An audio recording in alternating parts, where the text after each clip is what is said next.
The mainstream media up in arms over Donald Trump's comments about the future of the Second Amendment if Hillary Clinton picks new Supreme Court judges.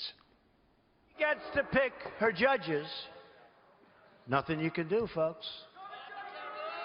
Although the Second Amendment people, maybe there is, I don't know. But I'll tell you what, that will be a horrible day. The coverage of that one statement dwarfing the coverage of his major economic speech this week. Is that unfair and unbalanced? Hi, everyone. I'm Eric Bolling. Welcome to Cashing In. Our Cashing In crew this week, Morgan Ortagus, Jessica Tarlov, and Kristen Tate. Welcome, everybody. Hi. Critics want Trump to give specifics. He finally does with a long economic speech. And now, Kristen, what does the media focus on? His comment about Hillary. Right, of course. Look, there's always been bias against conservatives in the media, but this election has kind of taken it to another level. I mean, there are mainstream outlets that literally cover Trump's missteps around the clock. It's gotten to the point where it's just quite predictable and boring. It's not even fun to watch anymore. And of course, the media is completely silent when anyone on the left makes threats. Like, no one's talking about the fact that in 2008, Hillary Clinton basically said she wished Obama would be assassinated. No one's talking about it because it's okay to make threats if you're a liberal. And I also want to point out, Eric, that Black Lives Matter members on a regular basis threaten the lives of not only Trump, but our law enforcement officers. The media gives them a complete pass. They can do this with impunity because they're just held to a lower standard, I guess. Okay, Jesse, you've been sitting nicely there. You ready to go? Go for it. What do you disagree with? Any of or all of it? Go ahead, go for it. No, I mean, going back to Hillary's 2008 comments, obviously they were a mistake. She apologized for them. And I would like to draw everyone's attention to Keith Olbermann, King Liberal, 10-minute rant about how inappropriate it was for Hillary to make those comments. She did not get a free pass on it whatsoever. Whoa, fair and balanced. In fact, I just left the no spin zone. I'll tell you, no. She kind of apologized. She said, hey, listen, I may or may not have intended that. Sorry you misinterpreted it. And then she went ahead and apologized. But the New York Times wrote that up as a big, massive thing. No one should be joking about political assassination. Those are the facts. Trump's economic speech, and we discussed it, and all of the channels were discussing it on Monday, that he actually, smoothly read from a teleprompter, which is always an exciting thing. He laid out details, though they still haven't been able to score his plan because there's still some murky details out there. But when you talk about that, and then when you go on the day after to say that President Obama is the founder of ISIS, double down, triple down, quadruple down, and oh, it's sarcasm today, that's how you end up co-opting the media cycle into negative attention. Negative attention. Jess, let me tell you something. I'm going to throw to Morgan because we'll get back to you on it. But Morgan, the media is so biased against Trump. Now, granted, they would be biased against any GOP or any conservative. It's a liberal media.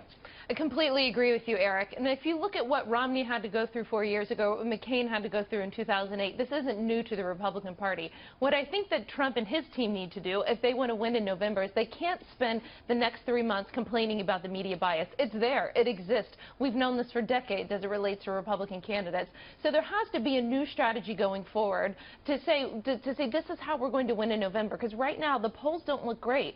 So just complaining about the facts on the ground aren't going to change things. What the Trump campaign needs to do is go back to their central message that works for him, which talks about running against the establishment and running against the rigged system that Hillary Clinton embodies and personifies. All right, let me do this. I'm going to talk this a little bit. David Duke endorsing Trump. The Media Research Center, I think that was the group that put this together, said there was 6 times more coverage of David Duke's endorsement of Donald Trump and what happened just thereafter than this. Take a look right here, guys. What that is right there, that's Sadiq Mateen, the father of the Orlando shooter, that guy who killed 49 people in the Orlando Pulse nightclub, and he's sitting directly behind Hillary Clinton. Now, I find this outrageous. I find it ridiculous. Kristen, I don't even think the campaign ever said we reject having that guy. Okay, go ahead, Jess. Maybe I'm wrong. Go ahead. It took 24 hours, though. It took way too long to disavow his support. I have no idea how he got in there. Secret Service should have known. They don't control where people get seated, but they absolutely should have known. And there's no excuse for it. And it took too long for the Clinton campaign to disavow it. But let's talk then. Let's stay on this. Why is there 6 times more coverage of David Duke saying, "Hey, I endorse Donald Trump," than this going on right here? Well, look, here's another perfect example of what you're talking about, Eric. So when Trump made those comments about Khan, his comments got 50 times more coverage than when Hillary Clinton called Pat Smith, the mother whose son died in Benghazi. She questioned that woman's, who was a grieving mother, her memory. Right. That got no coverage. Trump's comments about Khan's wife got 50 times more coverage. There is media bias, but I'm telling you, Eric, this might blow up in the media's face. They are being so blatant about their bias that these outlets are losing readership by the day. People get their news online now because they don't trust these outlets like the New York Times. I'm curious about the bias argument then. You know, disgraced GOP Congressman Mark Foley was sitting right behind Donald Trump at one of his rallies. We barely heard about that. Yeah, what about that? We can't compare a congressman to the father of a mass murderer. I've already taken responsibility for that. His son was a mass murderer, and he has had anti-American statements. Absolutely. So from a security perspective, he should have never been allowed. Can I give you another one? Can I give you another one? And I don't have the picture. I wish I had it. I took it on my cell phone. Yesterday, I was watching another network, and the banner underneath was, they were talking about Donald Trump's comment about whether or not Barack Obama was the founder of ISIS or not. It says, Trump says Obama, founder of ISIS.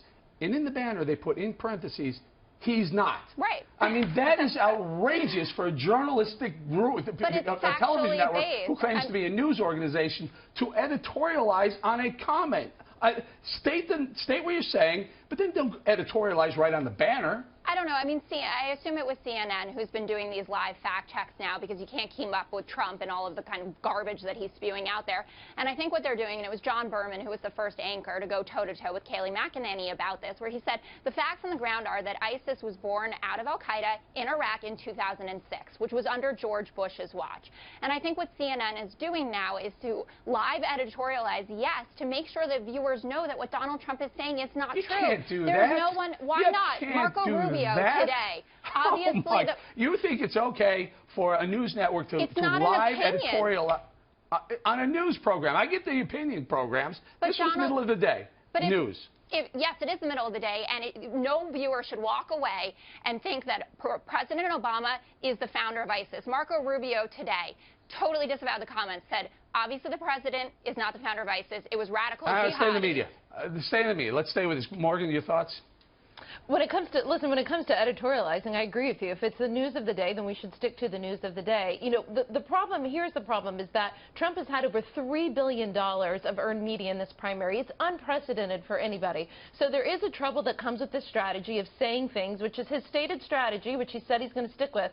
The problem with that strategy is the more he says stuff, the more coverage it gets. It worked for him in the primary. It's not working in the general. So if he wants to win, he needs to pivot. Last thought, Kristen. I think it's important to point out the distinction that Trump's sins are all rhetorical. They're just things he's saying, whereas what Hillary's doing are really bad things. She's done things. She's actually done things. Look at her record as Secretary of State. Look at Benghazi. Look at the email scandal. She has no regard for the law. She has done bad things. Trump may say things that people don't like, but he doesn't have the kind of horrible track record that Hillary Clinton has that the media ignores. Final thought. I'll give you a rebuttal real quick, Jess. If you can, tough one. No, it's tough, but it's not that tough. What I would say is there are plenty of people out there skewering. He's running on being a great businessman. You look at all the evidence there, the number of lawsuits, the number of people saying that he stiffed them, the fact that, you know, all of his buildings, they just bear his name. He doesn't own them. I'm not saying at all, you know, obviously everyone regrets the deaths of the four military personnel in Benghazi. I understand that, and I know that's what you guys are running on and running on hard. And the email scandal. And the DOJ, and the pay-to-play, and the Clinton Foundation. Don't forget the Clinton Foundation. You know what? We ran out of time, Jessica.